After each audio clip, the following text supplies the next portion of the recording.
How to delete old Facebook account that you cannot access. If you want to delete it, you can follow these steps.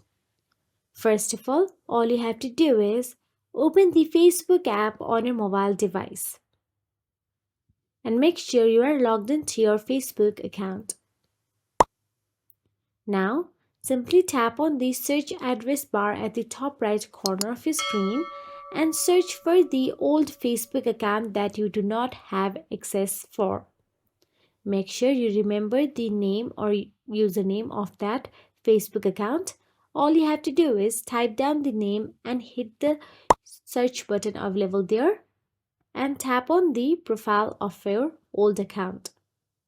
Now, once you're on the profile, you can see there is three dot icon available right next to your profile of your old account. Simply tap on the three dot. Then you'll get to see report problem option available at the top or report account. Then you can simply tap on the first option available there. Then tap on the pretending to be someone. Then tap on the me option available. Then tap on the next. And it is submitted to the Facebook support. Facebook support will review it and let you know as soon as possible. So that is it. If you found this video helpful, please like, share and subscribe, and thank you so much for watching.